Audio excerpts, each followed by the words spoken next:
Hello, my fellow crusaders. Christ's blessings upon you. Today we're going to talk about a very popular name throughout Islam, the Arab world, Abdullah. Abdullah.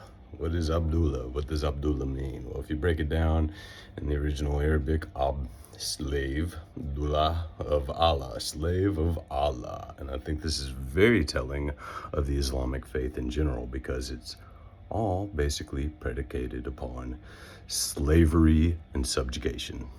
That's right, the religion of peace is primarily about slavery.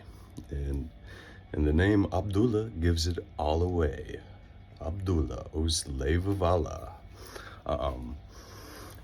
And while we're having this conversation, we're going to get into a very important fact that needs to be made, how the religion of Islam is a bastardization and a blasphemy of Abrahamic faiths. It claims to be an Abrahamic faith. It is not. They do not bow before the God of Abraham.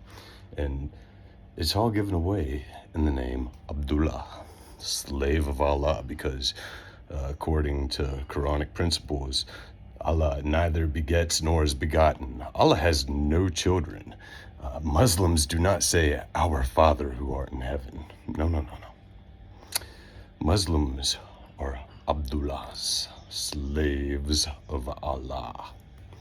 And the whole religion is predicated upon this and encourages it, from the so-called words of Allah directly in the Quran to the words and deeds of their most exemplary man, Muhammad, in the hadiths. And actually, for reference, I have a hadith I'm about to pull up. Here we are, Sahih al-Bukhari 29:26. The hour will not come until you fight the Jews, until the stone behind which a Jew will be hiding will say, "O Muslim, O Abdullah, there's a Jew behind me, come kill him."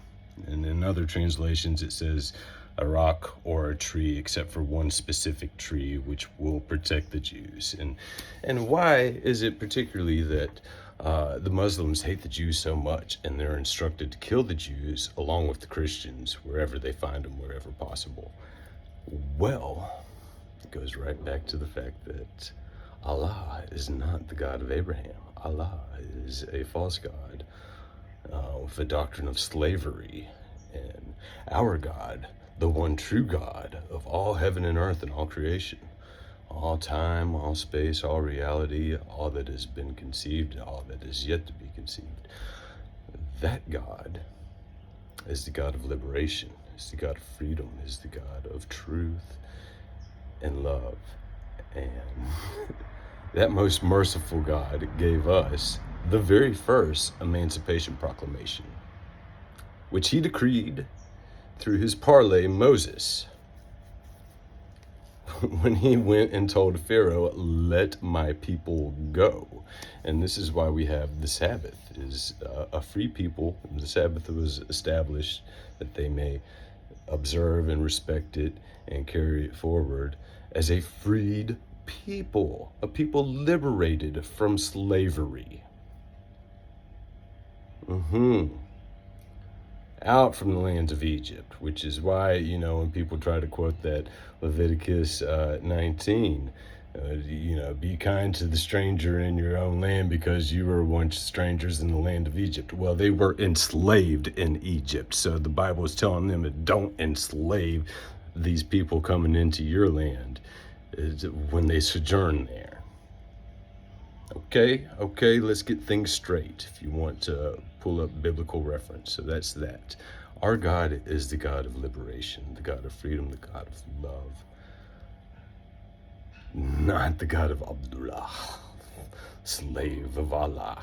Is it starting to make sense? And furthermore, okay, so why then in early Quran you see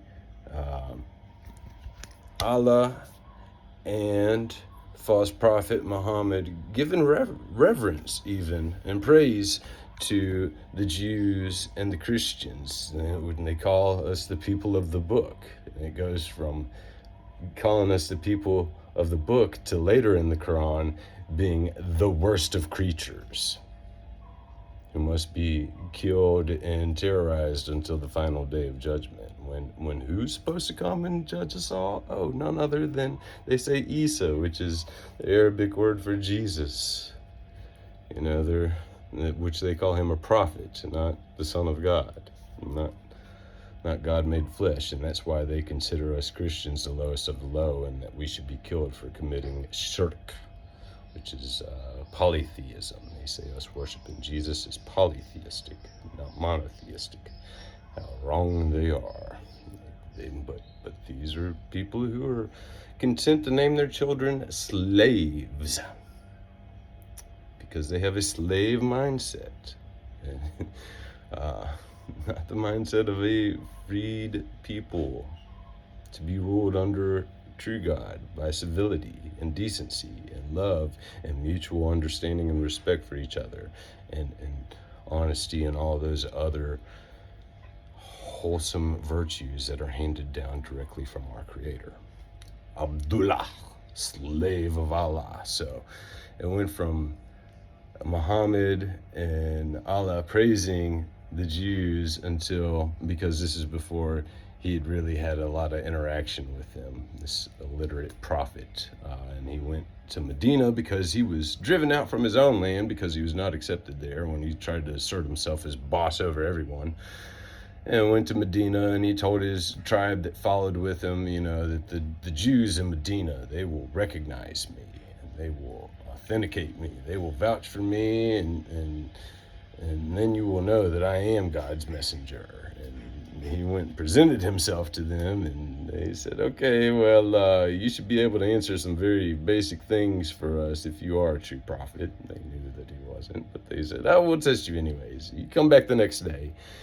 And he was supposed to come back, and having had direct intercession from Gabriel, Archangel Gabriel. However, their version of Gabriel, little gay Jibril, is afraid of dogs, which is why Muslims also have this doctrine that they should kill dogs, and that's direct from their false prophet.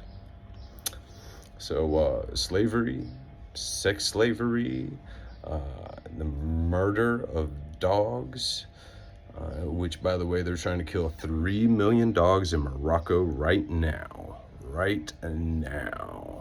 because of Islam.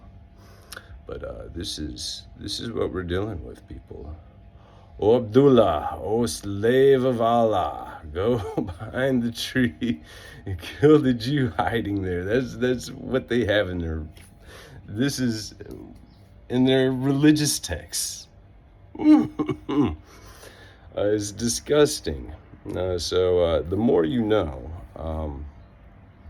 and of course, I know that as we deal with the Islamic threat throughout the world, that the powers that be that are taking on this very vital task, posing this very dangerous threat upon all of humanity, they were anointed, given the sword to wield.